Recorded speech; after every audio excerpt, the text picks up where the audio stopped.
Hey everybody, welcome back. Have you ever thought about learning two languages at the same time? Like becoming fluent in both Yeah. at the exact same time. Yeah, like, being able to switch back and forth between conversations Yeah. and just, wow everyone with how many languages, you know. It's definitely a tempting thought. It is. It makes you feel very cool just thinking about it. So can you actually do that?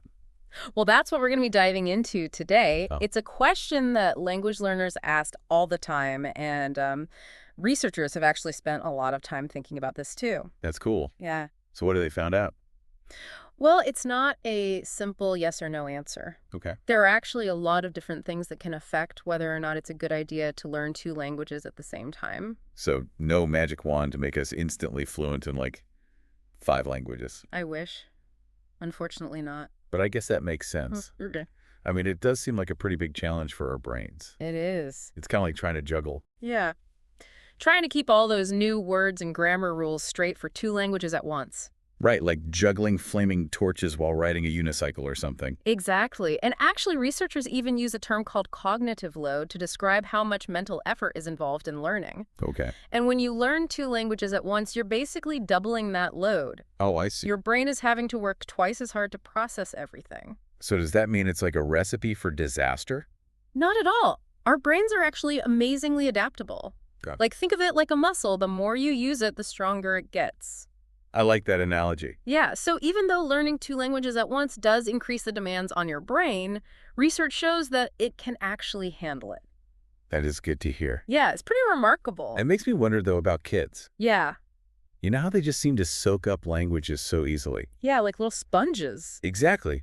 Are their brains just like wired differently for this whole multi-language thing? Well, there's definitely something to that. Studies show that kids who are exposed to two languages from a very young age often become really proficient in both. Oh, wow. Yeah, their brains actually develop differently in ways that help them learn languages more easily. So does that mean the rest of us are doomed? Not at all. Okay, good. While starting early does have its advantages, it doesn't mean adults can't learn multiple languages. That's a relief. Yeah, our brains are capable of learning throughout our lives. So there's still hope for us late bloomers. Absolutely. Okay, phew. But I do wonder about something else. What's that? If you've got two languages swirling around in your brain, Yeah. don't they ever get, like, tangled up? That's a great question, and it happens more often than you might think. Really? Yeah, it's called cross-linguistic influence. Cross-linguistic influence. Basically, it's the idea that the languages we learn can actually influence each other. Okay. Sometimes in helpful ways, but sometimes it can lead to some pretty funny mix-ups. I bet. Can you give us an example? Sure, imagine you're learning Spanish and Portuguese. Okay. Since they have similar grammar learning, one can actually make it easier to pick up the other. That makes sense. But you also have to watch out for words that look similar but have different meanings. Like those false friends we hear so much about. Exactly. So, yeah, cross-linguistic influence can be a blessing and a curse. It sounds like something to definitely be aware of. Absolutely. It also makes me think about where you learn the languages. Yeah, like your learning environment. Yeah. Does it matter if you're in a classroom or using an app or, chatting with native speakers? It definitely does. Okay. The context we learn in plays a huge role. How so? Well, formal instruction like classes or online courses can give you a really strong foundation in grammar and vocabulary. Okay. But immersion, like surrounding yourself with the language through music, movies, and conversations, is where you really start to internalize it. So it's like learning to cook from a cookbook versus hanging out in a bustling Italian kitchen. I love that analogy. I've also heard of tools that can help with immersion, even if you can't travel. Yeah. Isn't there an app called LangMagic that lets you watch videos with translations in different languages? Yes. LangMagic is awesome for that. Cool. It lets you watch YouTube videos with a bunch of tools and translations and stuff. Wow. It's like having a language tutor built right into your favorite videos. That sounds super helpful. It is. It's really cool. It seems like technology is really opening up a lot of new possibilities for language learners. It really is. Okay, so we've talked about the mental effort involved in learning two languages at once and how our brains can actually handle it. Yeah. But I'm curious, what's actually going on inside our brains when we do this? Well, that's where things get really fascinating. Yeah. Neuroscience has given us a glimpse into what happens in the brain when we learn languages, and it's pretty amazing. I bet. Tell us more. So, brain scans have shown that there are actually differences in the brains of people who learn multiple languages compared to those who only know one. Yeah, like we can actually see the impact of language learning on the brain. Wow, that's incredible. What kind of differences? Well, for example, there are differences in gray matter volume, which is the part of the brain that's involved in processing information. Okay.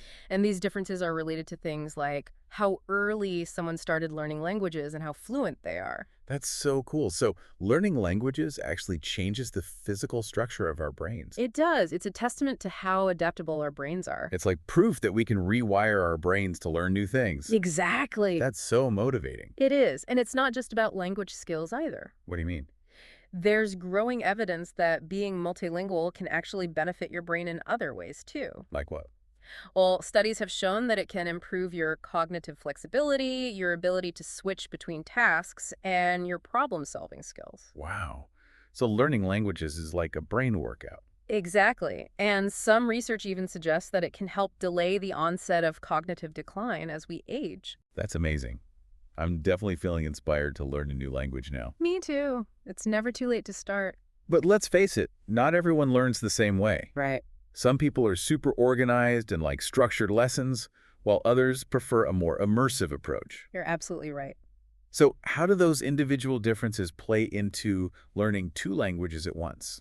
That's a key point. Your personality and learning style definitely influence how you approach language learning. Okay. Someone who's really comfortable with ambiguity might dive right into conversations with native speakers. They don't mind making mistakes. Exactly. They embrace the mistakes as part of the learning process. Okay. But someone who prefers a more structured approach might benefit from focusing on one language's grammar before moving on to the second. I can see that. It's all about finding what works best for you. So it sounds like self-awareness is really important. It is. Knowing your strengths and weaknesses as a learner can help you tailor your approach and set yourself up for success. And this ties back to what we were talking about before with cognitive load. Exactly. If you know you get overwhelmed easily, Mm, maybe you focus on shorter study sessions. yeah. And you might alternate between the two languages to avoid overloading your brain. Or if you thrive on immersion, you could seek out opportunities to interact with native speakers. Exactly. There are so many options. So it sounds like there's no one-size-fits-all answer to this question of whether you can learn two languages at once. You got it. It's really about finding what works best for you. Absolutely. It's a journey of self-discovery and experimentation. I like that. Yeah. And it's not a race either. Right. It's okay to take your time. Exactly. It's about enjoying the process and celebrating small victories along the way. I love that. Yeah. It's so easy to get caught up in the pressure to learn quickly. I know, right? But ultimately, the joy of language learning is in the journey itself. Couldn't agree more. I think that's a great place to wrap up this part of our deep dive. Sounds good to me. But before we go, we want to hear from you, the listeners. Yeah, we'd love to know your thoughts. What are your biggest takeaways from our discussion so far? Has it changed your perspective on learning two languages at once? Are you feeling inspired to embark on your own bilingual adventure? Or maybe you're feeling a bit more cautious and want to weigh the pros and cons a bit more?